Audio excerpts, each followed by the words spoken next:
ሁሉም ሰው የህይወቱን እያንዳንዱ ዝርዝር ነገር ፖስት በሚያደርግበት፣ በሚያወራበትና ይፋ በሚያደርግበት ዓለም ውስጥ ዝምታ ብርቅዬና እጅግ ኃይለኛ ነገር ሆኗል። ብዙ ሰዎች ሁሉን ነገር ማጋራት ከሰዎች ጋር ግንኙነትን የሚፈጥር ይመስላቸዋል። ነገር ግን እውነታው ግንኙነት ሳይሆን ዋጋህን፣ ትኩረትንና የወደፊት ህይወትን ማዳከም ነው።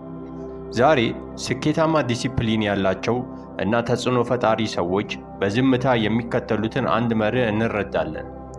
ይህም መርህ ስለ አንተ ያለው ነገር ሁሉ መታወቅ የለበትም የሚል መርህ ነው። ግላዊነት ውስጥ ኃይል አለ። ራስን በመግታት ውስጥ ጥንካሬ አለ። መቼ መናገርና መቼ ዝም ማለት እንዳለብህ ማወቅ ደግሞ ጥበብ ነው። ብዙ ሰዎች ይህንን መርህ ችላ ይሉታል።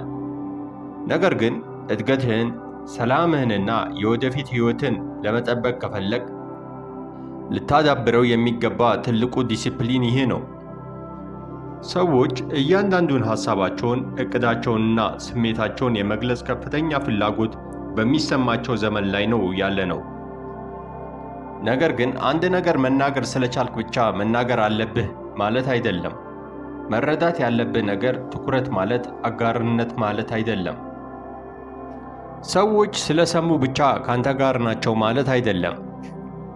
ስለተመለከቱ ብቻ እየደገፉ ነው ማለት አይደለም። በሕይወትህ ላይ ምላሽ ወይም ሪያክት ስለሰጡ ብቻ ለእድገትህ ግድ ይላቸዋል ማለት አይደለም። ብዙዎች ለጉዞ ምንም ፋይዳ ሳይጨምሩ ዝም ብለው መረጃህን ብቻ የሚበሉ ኮንሱመርስ ናቸው። ሁሉንም ነገር ይፋ ስታደርግ የተደበቁ ሊሆኑ የሚገባቸውን ነገሮች ቁጥጥር ታጣለህ። ሐሳቦችህ፣ ሕልሞችህና ትግሎችህ ተራ ነገሮች አይደሉም። እነሱ ለማደግ ትክክለኛ አካባቢ የሚያስፈልጋቸው የሕይወትህ ስስ ክፍሎች ናቸው። የተሳሳተ ተመልካች ደግሞ አንድ ነገር ገና ሳይጠነክር ሊያጠፋው ይችላል። እስቲ በደንብ አስበው። ስለ ዕቅድህ ያለ ጊዜው ስትናገር ለሰዎች አስተያየት ክፍት ታደርገዋለህ። አንዳንዶች ይጠራጠሩሃል፣ አንዳንዶች ጥያቄ ያበዙብሃል፣ አንዳንዶች ደግሞ የራሳቸውን ፍርሃት በአንተ ራዕይ ላይ ይጭኑብሃል። ዓላማ ላይ በደንብ ካልተተከልክ እነዚህ የውጭ ድምፆች የውስጥ በራስ መተማመንን ቀስ በቀስ ያደክሙታል። ሌላው አደጋ ደግሞ የሰዎችን ይሁንታ መፈለግ ወይም ቫሊዴሽን መፈለግ ነው። ሁሉንም ነገር ስታጋራ በሰዎች ምላሽ ላይ መደገፍ ትጀምራለህ። እድገትህን የምትለካው በሰዎች ጭብጨባ እንጂ በውስጣዊ ለውጥህ አይሆንም።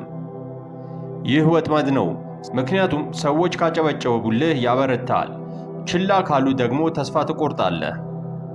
በዚህ ጊዜ ዲሲፕሊንህ በውስጥ ሳይሆን በውጭ ሰዎች ቁጥጥር ስር ይወድቃል። ያንተ እርምጃ በማን እንደሚታይ ሳይሆን አንተ ማን እየሆንክ እንደሆነ ላይ ማተኮር አለብህ። ይህ ደግሞ ነገሮችን በውስጥህ መያዝን፣ በዝምታ ማዳበርን እና ሳታውጅ መንከባከብን ይጠይቃል። ምክንያቱም እውነተኛ እድገት ተመልካች አያስፈልገውም።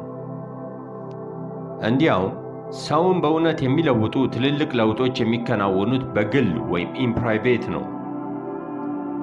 ስለዚህ ጥበብ ማለት ምንን፣ መቼና ለማን ማጋራት እንዳለብህ ማወቅ ነው። መገናኘትን ሙሉ በሙሉ አታቁም፣ ነገር ግን መራጭና ዓላማ ያለው ሁን። ራስን እንዲህ ብለህ ጠይቅ፣ ይህ አሁን መነገር አለበት? ይህ ሰው ይህንን ማወቅ ያስፈልገዋል? ይህንን ማጋራቴ ያጠናክረኛል ወይስ ሳላስበው ለጥቃት ያጋልጠኛል? ራስህን ግዛ። ነገሮች እውን እስኪሆኑ ድረስ በውስጥ የመያዝ ልምድ ይኑርህ። ሐሳቦችህ ይዳብሩ፣ ዕቅዶችህ ቅርጽ ይያዙ፣ ሥራዎችህ ውጤት ያምጡ። ከዚያ በኋላ ሰዎች እንዲያዩት ጋብዝ። ምክንያቱም አንድ የቆመ ነገር በሰዎች በቀላሉ አይናወጥም። ገና በጽንስ ደረጃ ያለ ሐሳብ ግን ስስ ነው። በዚህ መንገድ መኖር ስትጀምር ለውጥ ታያለህ። የበለጠ ትኩረት ያለው በሰዎች አስተያየት የማይናወጥ እና ለሂደቱ ታማኝ የሆነ ሰው ትሆናለህ። ለሁሉም ሰው ራስህን ማስረዳት እንዳለብህ አይሰማህ። ምክንያቱም ያንተ ኃላፊነት በሁሉም ዘንድ መረዳት ሳይሆን የታዘዝከውን ዓላማ መፈጸም መሆኑን ትገነዘባለህ። ስለዚህ ወዳጅ ሆይ ቃላትህን ጠብቅ፣ ዕቅድህን ጠብቅ፣ ሕይወትህን ጠብቅ። ምክንያቱም ሁሉም ነገር መታየት፣ መሰማት ወይም መታወቅ የለበትም።